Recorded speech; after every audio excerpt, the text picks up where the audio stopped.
PKM online ini, saya selaku host di sini akan menyampaikan beberapa acara. Jadi yang pertama ada sambutan dari perwakilan jurusan, yaitu Pak Mufid selaku sekretaris jurusan.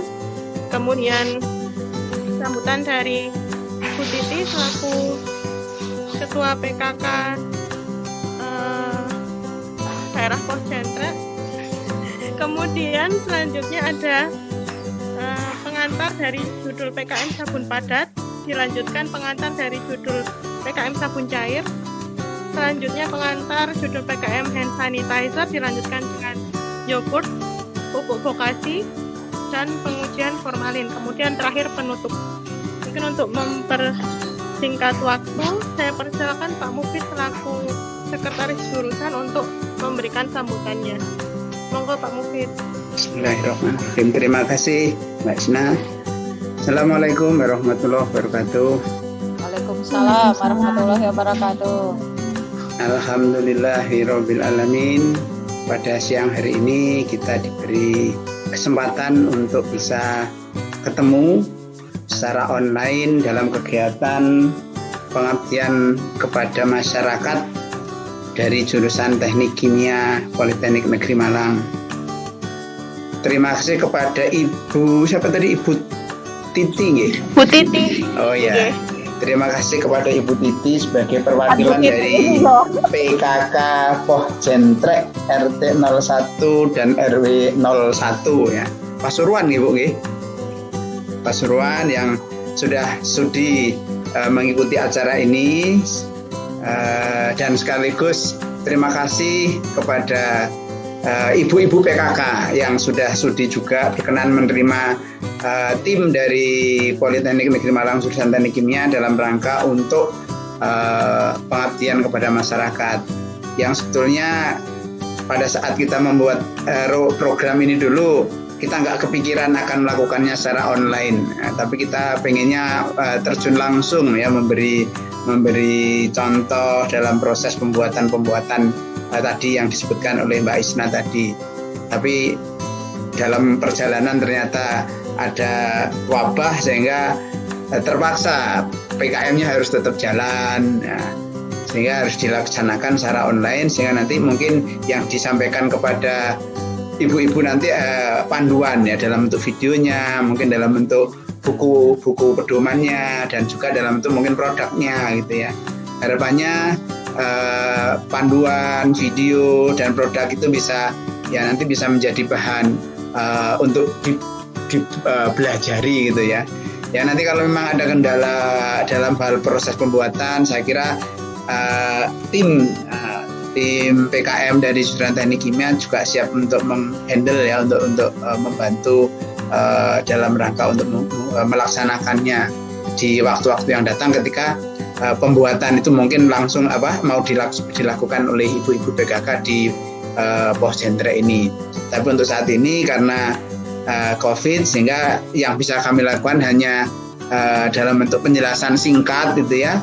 Sedangkan videonya nanti bisa monggo diputer di ibu-ibu PKK sehingga bisa menjadi bahan pembelajaran yang harapannya tidak hanya diputer untuk dilihat tapi bisa dipraktekkan.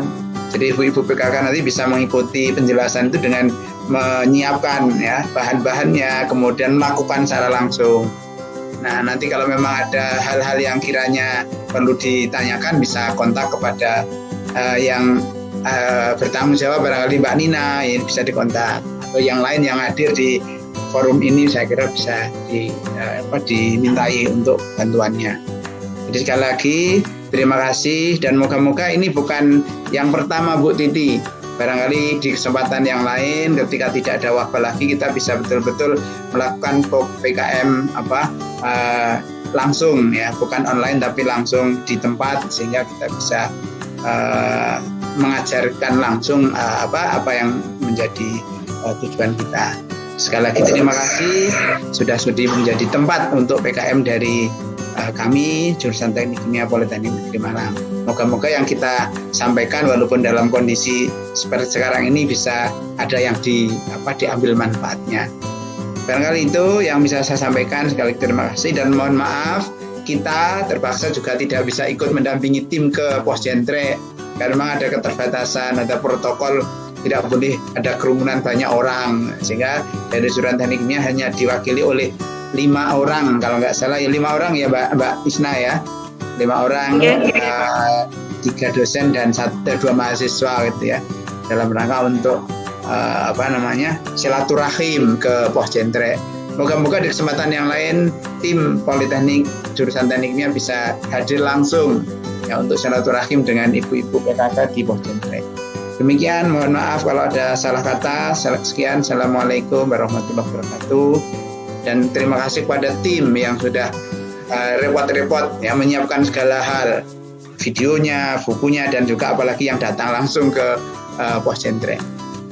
Demikian Bu. Mbak Isna, saya kembalikan Mbak Isna. Ya, terima kasih Pak Mufid. Selanjutnya sambutan dari Ibu Titi selaku Ketua PKK Posjentre. Monggo Bu Titi, saya persilahkan.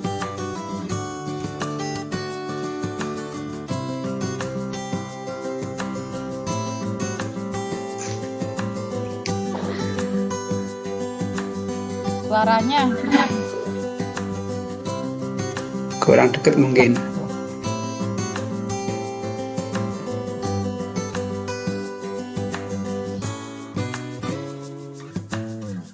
Mbak Titinya 2 ini. iya, tak pikir tadi tuh Mbak Titi yang jadi ketua RT-nya Bu Titi. Saya juga kaget Bu. Jadi ketua PKK. Namanya.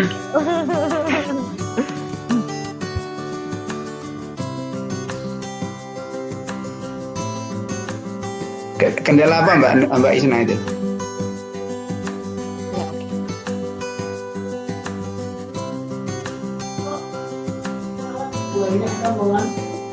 Hutan. Kembali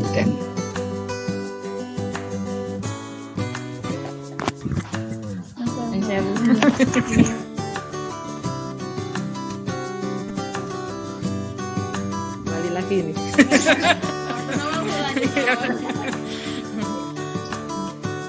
Saya ucapkan banyak terima kasih kepada tim Polinema, terutama Ibu Wina selaku dosen di Polinema dan beserta timnya. Mohon maaf di era seperti ini kita nggak bisa berkumpul untuk memberikan kepada ibu-ibu PKK semua, karena ya seperti ini kan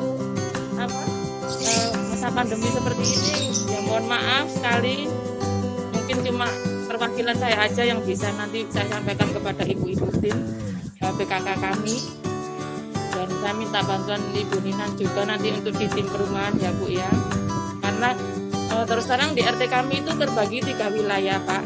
Jadi ada kampung baru, kampung lama, serta di perumahan. Memang tidak satu wilayah.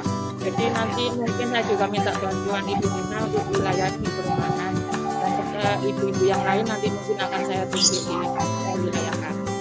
Dan saya ucapkan banyak terima kasih lagi. Mohon maaf apabila ada kekurangan di kami, apabila nanti kami menyampaikan ke warga untuk masalah apabila ada kekurangan ya kami mohon maaf ya nantinya. Tapi nanti mungkin saya akan berkonsultasi lagi dengan Ibu Nina. Mungkin hanya itu saja yang saya sampaikan. Assalamualaikum Waalaikumsalam warahmatullahi wabarakatuh. Terima kasih Bu Titi atas sambutannya. Mungkin langsung saja ke pemaparan judul PKM yang pertama. Mungkin bisa dipaparkan pengantarnya secara singkat saja ya Bapak Ibu. Yang pertama ada dari judul PKM Sabun Padat. Untuk perwakilan dari PKM Sabun Padat, monggo saya persilahkan Bu Ernianggi.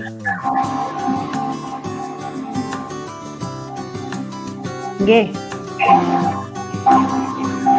Bu Isna matur nuwun. Terima kasih atas kesempatannya. Saya mewakili dari tim PKM Sabun Mandi Padat akan sedikit menjelaskan tentang pembuatan sabun mandi padat.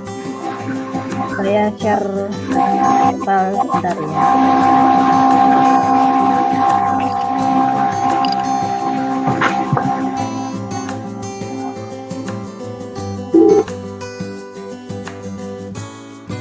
Nah, jadi kalau kita tahu selama ini itu Mohon Bu Aryani mic-nya dimatikan, dalam wujud Bu. sabun Gawis. mandi cair dan sabun mandi padat gitu ya. Nah, untuk pembuatan sabun mandi padat sendiri itu ada beberapa bahan yang diperlukan. Bentar.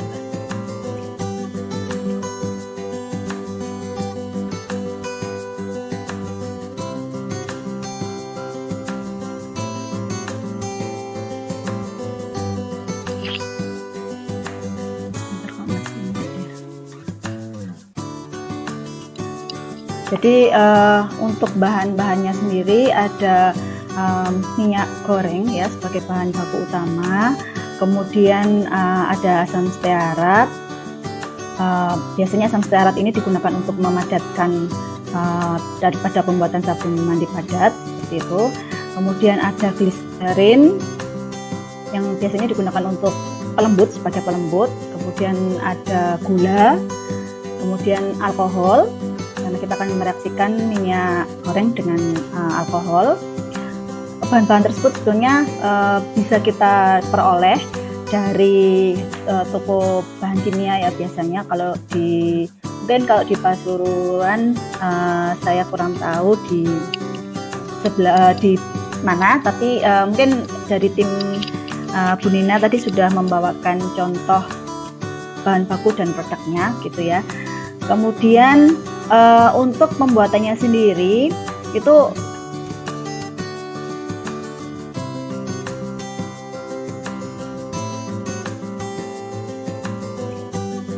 Bu Ernianya menghilang. Nggih, maaf Bapak Ibu karena Bu Ernia seperti ada kendala jaringan. Mungkin kita lanjutkan ke PKM judul sabun cair dulu ya Bapak Ibu. Monggo untuk perwakilan dari PKM judul sabun cair saya persilahkan. Baik, mohon bantuan Bu Titi. Ini sama-sama Bu Titinya ya. Baik, terima kasih Bu Isna yang sudah mengantarkan selaku host. Baik, Assalamualaikum warahmatullahi wabarakatuh. Ibu RT, Ibu Titi. Nah, karena tim saya juga namanya Bu Titi, Bu. Mohon maaf. Jadi dalam hal ini saya akan menyampaikan salah satu bahan sabun cair yang mana bahan sabun cair ini memang atau sabun cair sebagai sabun cuci tangan ini memang bermanfaat untuk mencegah kebersihan atau membantu kebersihan tangan kita dan memang sangat disarankan pada kondisi pandemi ini untuk setiap kali kita memegang sesuatu harus menggunakan sabun. Salah satunya memang sabun cair. Kenapa? Memang sabun cair ini lebih mudah dipakai atau bisa dibawa dan dikemas kemana-mana dalam botol plastik misalnya, sehingga bisa dimanfaatkan untuk ibu-ibu atau beserta keluarga, nanti bisa ditaruh di tas untuk bepergian. Jadi ibu-ibu tidak usah cari sabun karena sudah punya sabun di tas ibu-ibu masing-masing. Pertama, yang kedua juga bisa lebih ekonomis kalau bisa buat sendiri ya Bu, sehingga nanti ibu-ibu di lingkungan PKK RT atau RW bisa membuat sendiri sehingga harganya lebih ekonomis untuk bisa diperbanyak di seluruh warga. Seperti itu Ibu, sehingga produk ini betul-betul bisa membantu ibu-ibu secara ekonomis dan mungkin kalau nanti berkenan di lingkungan PKK bisa juga membuat untuk dikomersialkan. Gitu ya Bu. Untuk itu saya langsung saja ke bahan karena memang bahannya juga ada beberapa bahan yang harus dibeli karena kita mungkin tidak bisa membuat sendiri, sehingga bahan pembuatan sabun cair khusus untuk cuci tangan ini untuk produk atau hasil 4 kg. Nah, itu ada bahan-bahan, ini nama dagang, bahan kimia nama dagang yang bisa dibeli di toko kimia. Ada berapa item, ada emal 70C dengan kode 70C, ini sebagai surfaktan sebanyak 720 gram. Kemudian arkopal, hanya arkopal dengan konsentrasi 1%, juga surfaktan pelengkap sebanyak 40 gram. Kemudian larutan garam sebagai pengental sebanyak 700 gram, sama dengan emal 70C. Kemudian EDTA dengan konsentrasi 0,4% sebanyak 16 gram sebagai pengawet fungsinya. Kemudian ada pewarna supaya mungkin bisa lebih menarik, jadi diberi perwarna tapi tidak boleh terlalu banyak. Jadi untuk sekedar pemanis untuk tampilan warna. Di samping itu yang dibutuhkan juga pewangi, karena pewangi juga menjadi daya tarik ketika menambahkan pewangi, misalnya pakai rasa buah gitu ya Bu, atau rasa bunga gitu ya Bu, sehingga mungkin lebih menarik. Dan baru ditambahkan air atau aquades sebanyak 2,5 liter sebagai pelarut. Adapun alat-alatnya sangat sederhana, jadi pakai wadah plastik untuk masing-masing bahan. Kemudian pengaduknya kalau bisa pengaduk kayu, jadi supaya tidak bereaksi dengan bahan-bahan tadi. Kemudian timbangan relatif semua ibu-ibu pasti punya gitu ya, atau ibu ketua RT bisa memfasilitasi timbangan, mudah sekali, timbangan kue juga tidak apa-apa Bu. Kemudian wadah penampung produk, jadi untuk wadah sebagai penampungan produk itu kita buat yang kira-kira cukup untuk produk 4 kg. Nah itu saya rasa cara membuatnya tidak sulit, karena memang pertama memang membuat larutan garam 18%, karena NaCl ini mudah didapat di pasaran, sehingga membuat sendiri dengan cara menimbang 180 gram dilarutkan dengan aquades atau ditambahkan air hingga 1000 gram atau 1000 gram berarti 1 liter ya. Hingga larut semua, dilarutkan, kemudian baru kita menyiapkan bahan yang lain sesuai dengan formula yang tadi disebutkan. Pertama, masukkan sekitar 2/3 bagian air ke dalam wadah, sisanya untuk membilas bahan yang lain. Kemudian masukkan pewarna ke dalam wadah, yang sebelumnya pewarnanya kalau dalam bentuk bubuk dilarutkan dulu dengan sedikit air, tapi kalau pewarnanya sudah dalam bentuk cair tinggal meneteskan beberapa tetes, karena disarankan tidak terlalu banyak pewarna. Kemudian dimasukkan EDTA ke dalam wadah, kemudian larutkan terlebih dulu dengan sedikit air, karena EDTA yang dijual sangat kental, jadi mungkin dilarutkan dulu. Atau dalam bentuk padat ya Bu. Di pasaran EDTA saya kurang tahu kalau di Pasuruan dalam bentuk apa, kalau di pasaran di toko bahan kimia. Jadi itu dilarutkan dulu, baru setelah larut sesuai dengan takaran yang tadi baru dituang ke wadah. Baru yang terakhir dimasukkan emal 70 dan bilas sisa emal yang ada di wadah dengan sedikit air. Jadi tapi air yang disisakan sepertiga tadi untuk bilasan-bilasan ketika bahan-bahan tadi dimasukkan satu persatu.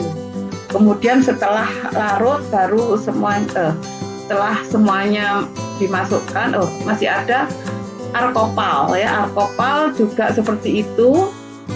Kalau beli di pasaran dalam bentuk yang kental, jadi harus dibilas atau ditambahkan sedikit air untuk pembilasan, kemudian dimasukkan semua ke wadah. Dari bahan-bahan yang tadi sudah dilarutkan, yang terakhir larutan garam.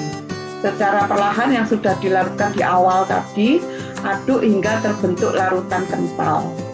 Jadi diaduk terus secara pelan-pelan, kemudian terakhir parfum dan diaduk terus hingga larut. Mudah sekali caranya, kemudian didiamkan hingga busa yang terbentuk pada saat pelarutan tadi pelan-pelan busanya hilang atau bisa tidak terbentuk buih yang banyak. Nah, setelah itu baru dikemas. Mudah sekali Ibu. Monggo Bu Titi, kalau ada hal-hal yang kurang dipahami ditanyakan, kami siap untuk menjawab, atau ada teman-teman Ibu Nina dan teman-teman di sana bisa ditanyakan langsung. Saya kembalikan ke Bu Isna selaku host. Silakan Bu. Oke, terima kasih Bu Aryani atas pemaparannya.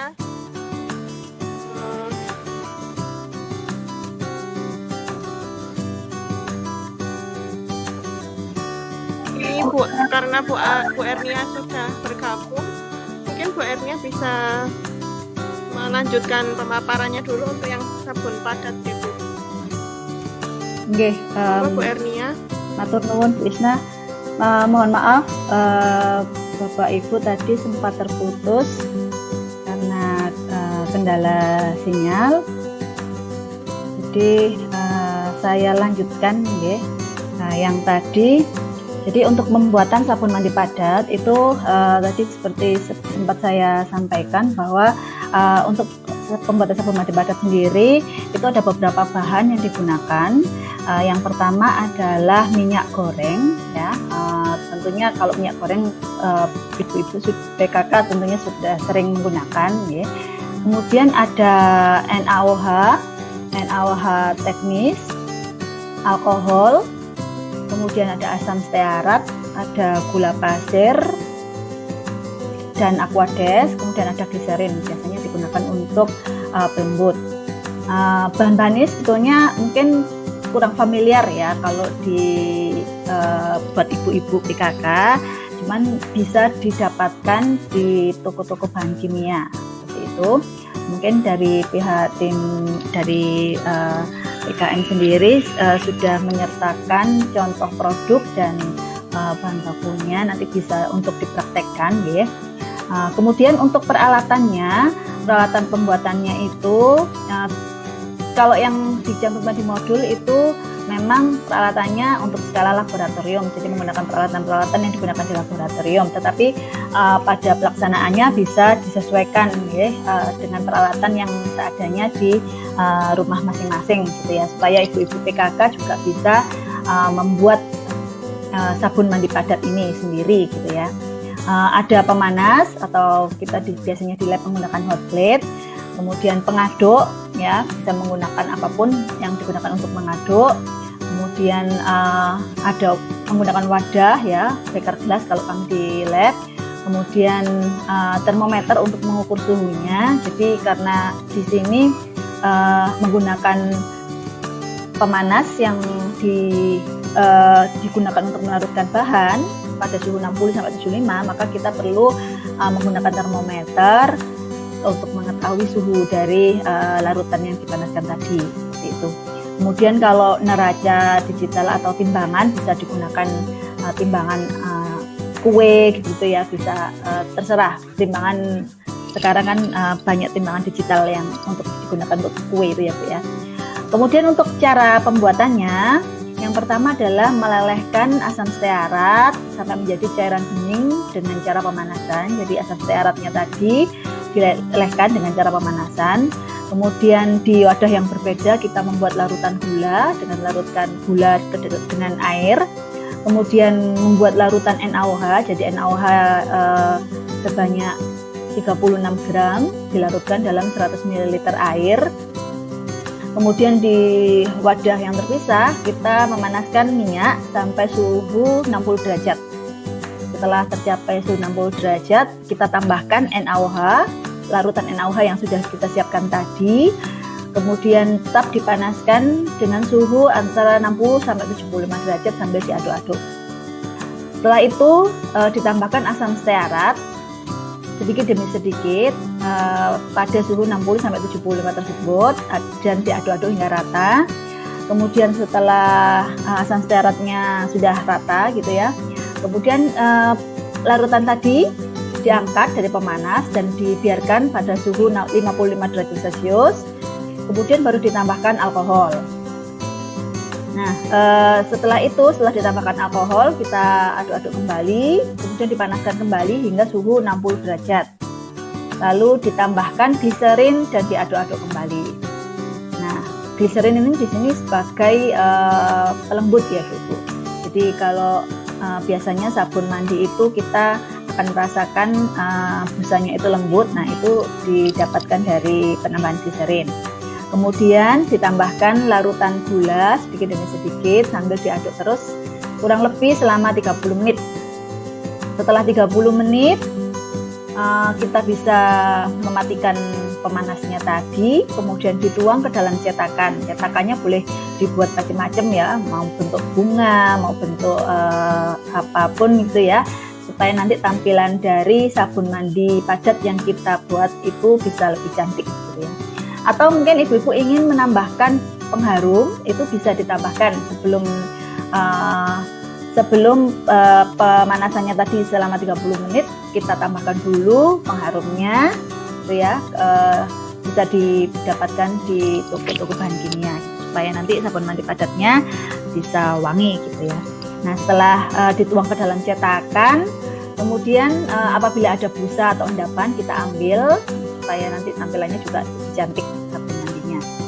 Nah, setelah memadat kita bisa mengeluarkan sabun dari cetakannya dan sabun siap untuk digunakan. Seperti itu penjelasan singkat pada pembuatan sabun mandi padat. Semoga bisa dipraktekkan nggih Bu Titi dan beserta ibu-ibu PKK yang lainnya. Nanti apabila mungkin ada kesulitan bisa bertanya atau berkonsultasi dengan tim dari jurusan Teknik Kimia Politeknik Negeri Malang. Nanti Bu Isna, monggo silakan dilanjutkan.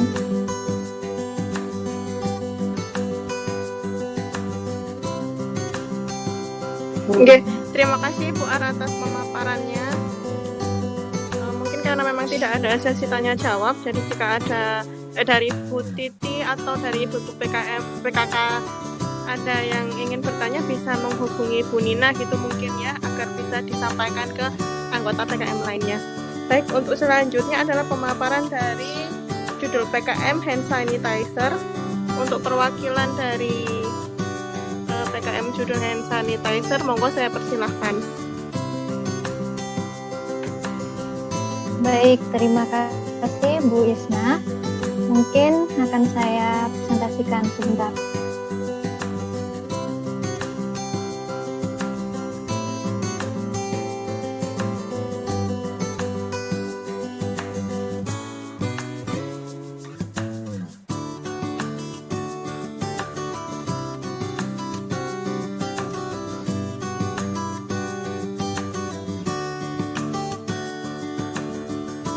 Kok PPT-nya nggak muncul?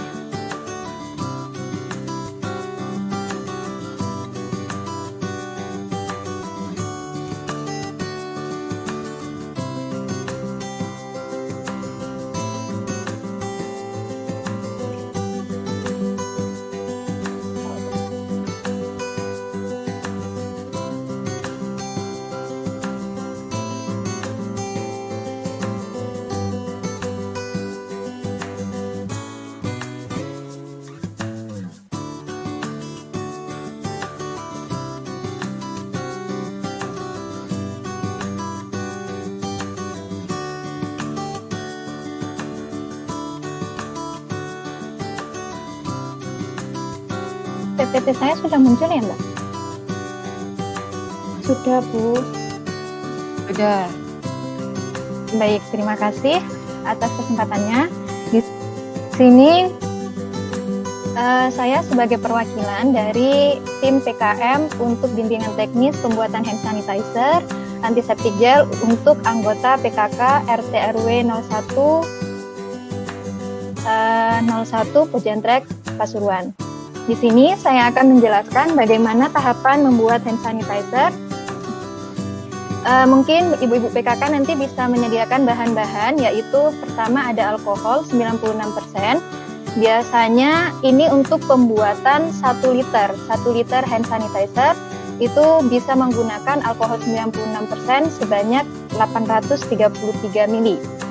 Nanti mungkin alatnya bisa menggunakan suatu wadah yang bisa mengukur sekitar 800-an mili itu. Kemudian bahan yang kedua ada hidrogen peroksida sebanyak 41 ml dan dilanjutkan dengan bahan yang ketiga yaitu gliserol sebagai pelembut yaitu 14,5 ml. Kemudian parfum bisa digunakan sebagai pewangi. Dan setelah itu dilanjutkan dengan aquades. Ya, aquades atau air yang bisa digunakan untuk sebagai campurannya. Alat yang digunakan bisa menggunakan wadah 1 liter, kemudian pengaduk dan botol untuk nantinya hand sanitizer tersebut akan dikemas menjadi botol kemasan yang kecil-kecil. Tahapan dalam pembuatannya yang pertama, alkohol yang 96% tadi dimasukkan ke dalam wadah 1 liter, kemudian nanti ditambahkan hidrogen peroksidanya itu ke dalam alkohol 96%. Ini untuk bahan-bahannya sudah dibawakan ya oleh tim dari jurusan teknik kimia, nanti tinggal dicampur saja. Jadi tahapannya hanya mencampur alkohol, kemudian ditambahnya. Setelah itu dicampurkan dengan gliserol sebagai pelembutnya tadi, dan kemudian ditambahkan parfum sebagai pewanginya. Kemudian nanti ditambahkan air sampai menjadi 1 liter.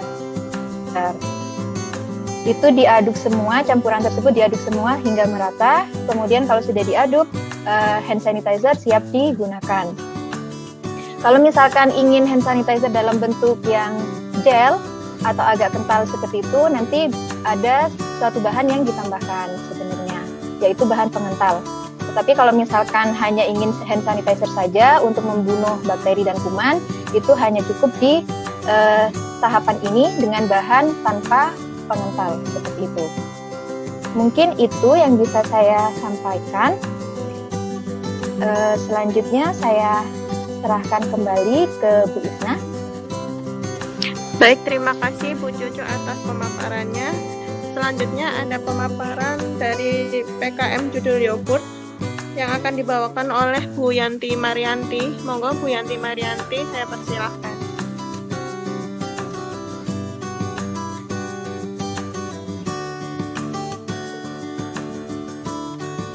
Baik, terima kasih untuk kesempatannya. Assalamualaikum Bu Titi. Bu Titi Bu RT ya, bukan Bu Titi. Ya, senang sekali pada hari ini kita bisa ketemu ya Bu, walaupun hanya daring ya. Mohon maaf, tim kami sebenarnya tuh tim yang suka jalan-jalan Bu. Dan sebenarnya ke Pojentre ini juga menjadi suatu momen biar kita bisa ketemu langsung ya.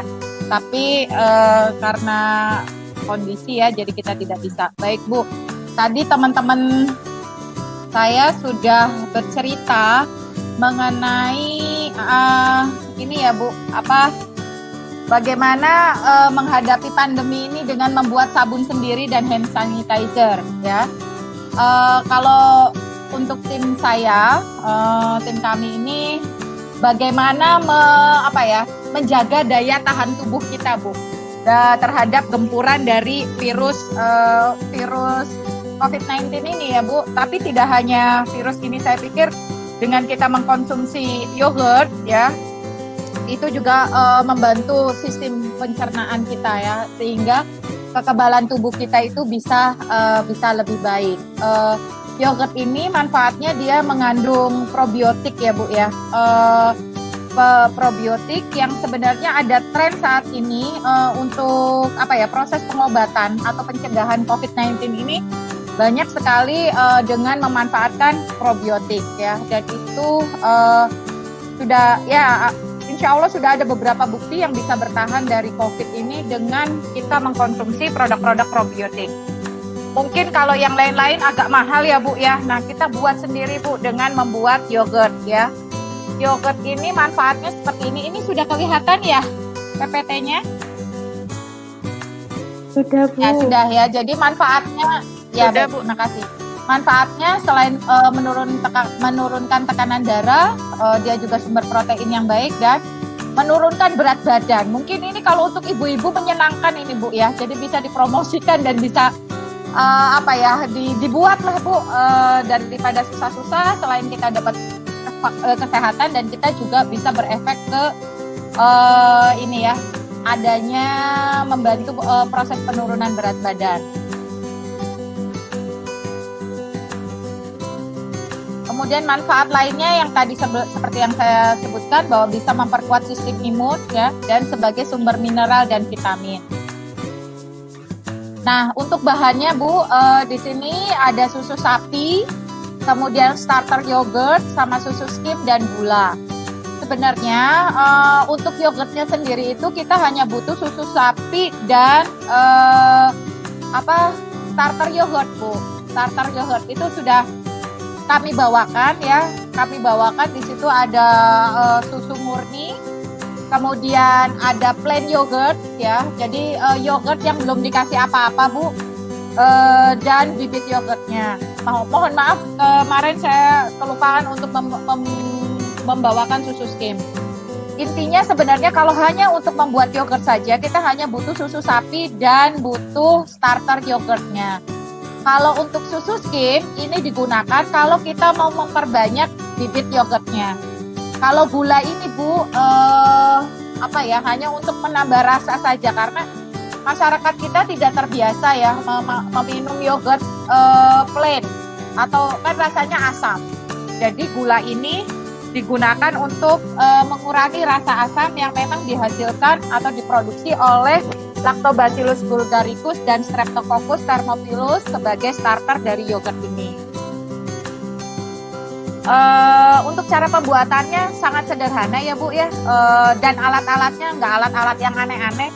Cuma saya kurang tahu apakah di Pasuruan itu di daerah Pojentre itu ada peternakan sapi ya Bu ya. Saya kurang paham, tapi kalau kami di sini di Malang kan kita masih dekat dengan para peternak sapi ya Bu. Jadi kita mudah untuk bisa mendapatkan susu murni dengan kualitas yang cukup baik. Nah, kita cukup membuat ini susu segar ya sebanyak 1 liter. Nah, susu ini harus kita pasteurisasi Bu. Pasteurisasi itu mematikan mikroorganisme atau kalau di sana bakteri lah ya Bu ya, bakteri atau kuman lah bahasa mungkin orang awam bisa pelajari itu kuman yang ada di dalam susu, karena susu ini makanan yang cukup enak Bu, buat tidak hanya untuk manusia tetapi untuk para makhluk hidup yang kecil ini ya, mikroorganisme. Nah, kita lakukan proses pasteurisasi.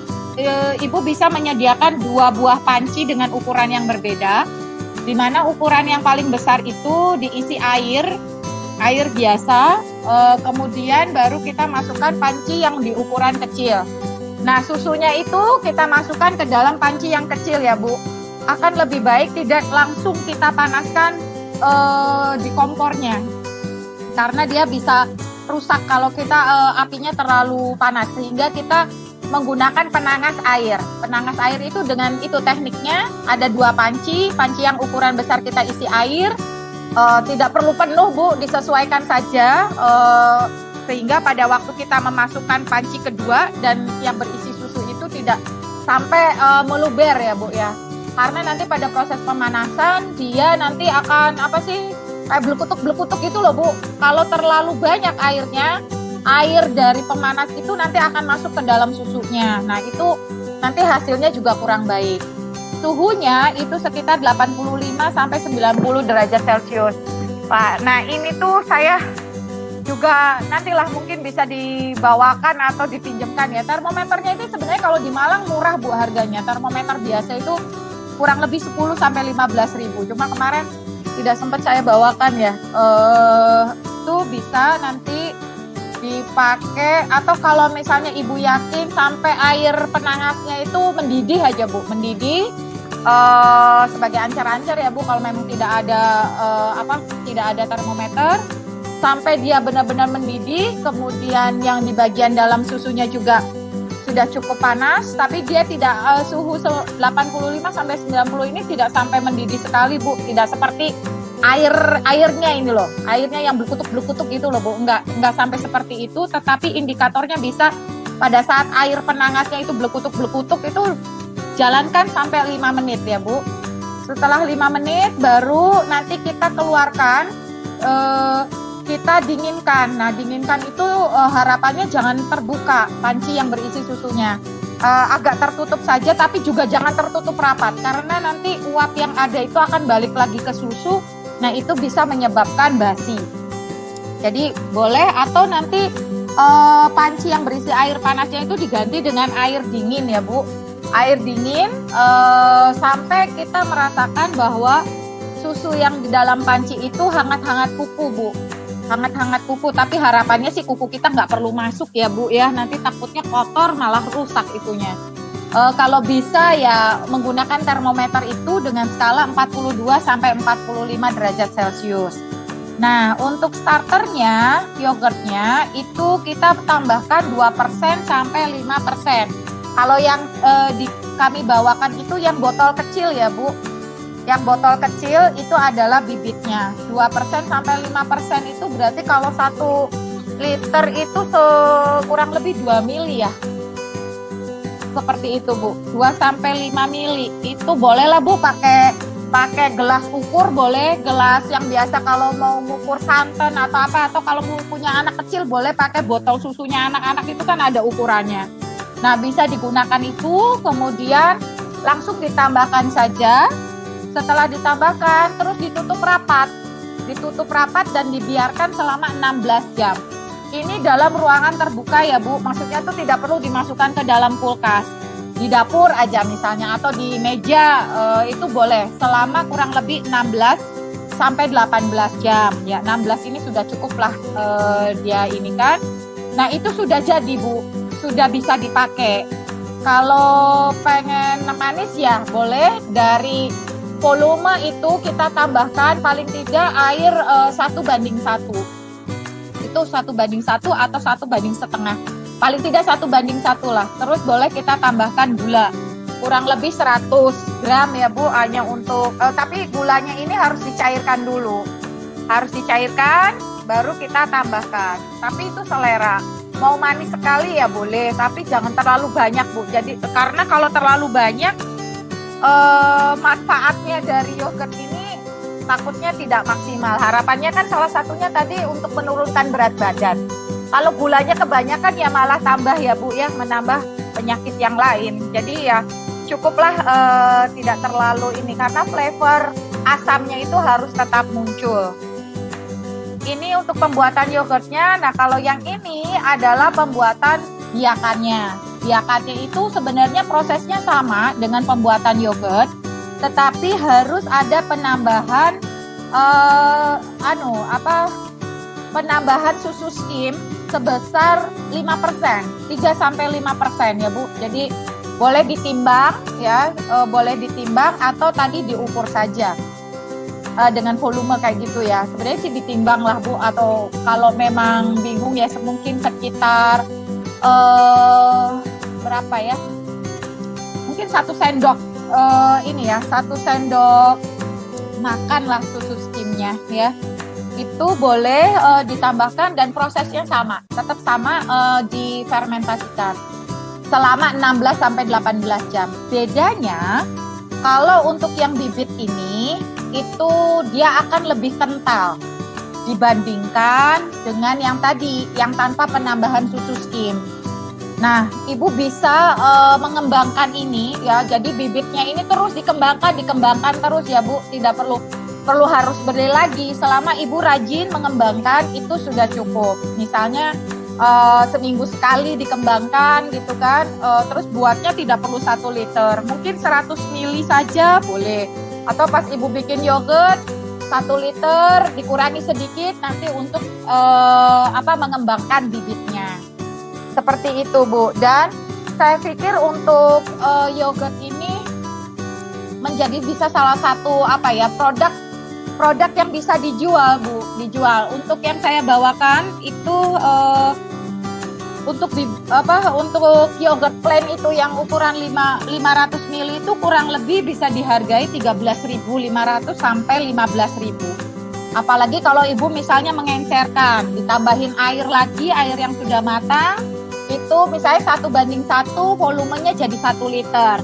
Yang 1 liter dibuat es lilin, itu bisa dapat banyak Bu. Dijual aja 1.000-an gitu ya, itu bisa balik modal. Jadi harapannya selain untuk memang dikonsumsi sendiri, bisa juga dijual. Nah kalau nanti untuk dijual boleh dengan rasa-rasa, penambahan perasa makanan, pewarna makanan. Saya pikir kalau perasa makanan biasanya ada warnanya ya, jadi cukup perasa makanan saja dan penambahan gula Bu. Kalau mau tambah encer lagi boleh, airnya tambah banyak, tapi akhirnya terlalu encer ya. Jadi manfaat yogurtnya itu tidak terlalu banyak. Itu saja Bu Titi yang bisa saya sampaikan.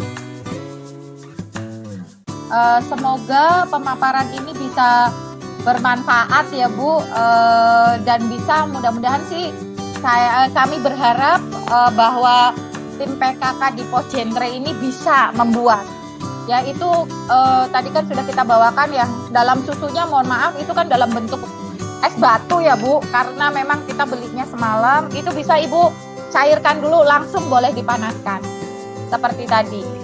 Begitu nggih. Matur suwun, saya kembalikan lagi ke Bu Nur Isna. Ibu kalau ada pertanyaan lagi Bu Titi boleh ditanyakan ke Bu Nina ya Bu ya. Nanti untuk disampaikan ke kami.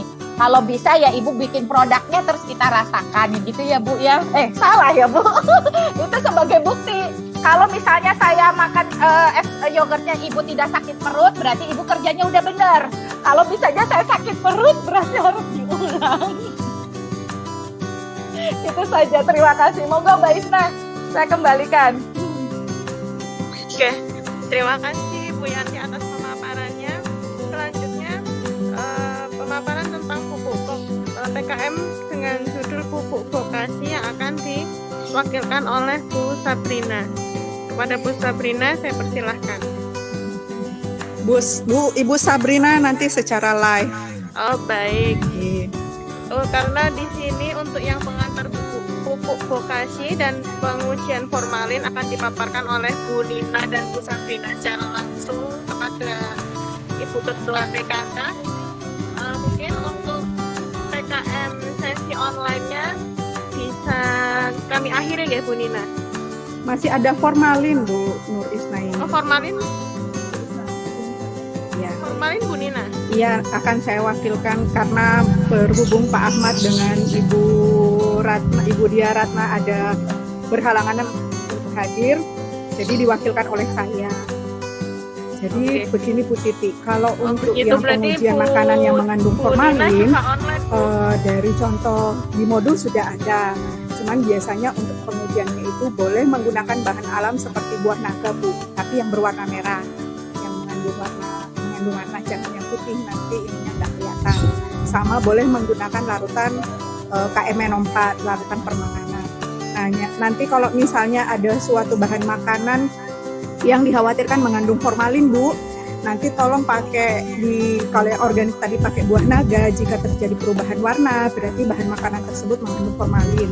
Kalau misalnya menggunakan larutan kalium permanganat, kalau warna ungunya berubah menjadi warna coklat ataupun berwarna bening, berarti makanan tersebut juga diperkirakan mengandung bahan formalin. Nah, Nanti juga ada testernya Bu, sudah disertakan juga. Kalau untuk pengujian juga sudah ada di modulnya. Jadi selanjutnya monggo untuk di-sharekan ke ibu PKK lainnya. Karena kalau untuk pengujian formalin terhadap bahan makanan saya rasa cukup sangat penting Bu. Karena yang formalin juga termasuk bahan yang sifatnya karsinogenik. Untuk masa-masa sekarang kan kita harus benar-benar menjaga stamina ya Bu ya. Bukan cuma takut terhadap COVID-nya, tapi juga takut terhadap adanya penyakit-penyakit lain, apalagi yang bersumber dari bahan makanan. Mungkin itu saja Bu Titi yang bisa saya sampaikan. Sekian pemaparan untuk pengujian makanan yang menggunakan formalin.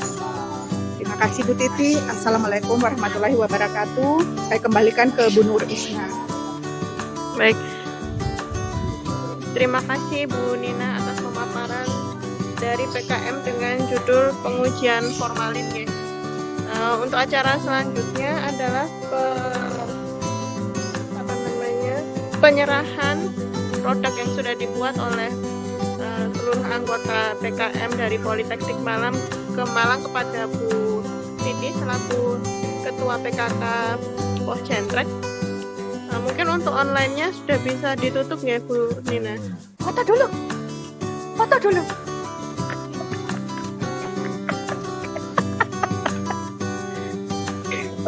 Ya mungkin dari Bu Sabrina bisa minta bantuannya.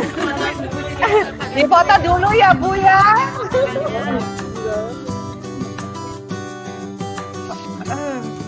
Gaya bebas ya Bu. Kayak bebas. Oke Bu Yanti.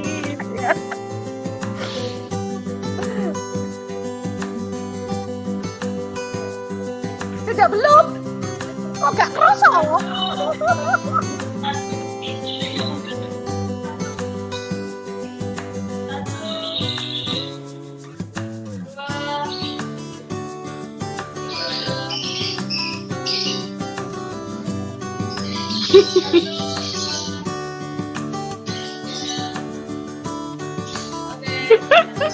Bu Yanti.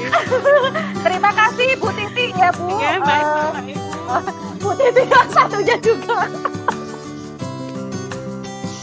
Oke, terima kasih, semoga bermanfaat ya Ibu dan bisa dikaryakan. Terima kasih, mohon maaf. Amin. Oke, matur suwun Bapak Ibu yang sudah meluangkan waktu untuk hadir di PKM online ini. Kurang lebihnya saya selaku perwakilan dari anggota PKM Politeknik Negeri Malang menyampaikan permohonan maaf jika banyak kekurangan. Terima kasih juga kepada Bu Titi yang sudah meluangkan waktunya untuk kami hadir memberikan mungkin sedikit ya untuk PKK di Poscentrek ini. Baik, terima kasih Bapak Ibu untuk PKM online ini. Saya tutup dulu. Terima kasih. Wassalamualaikum warahmatullahi wabarakatuh.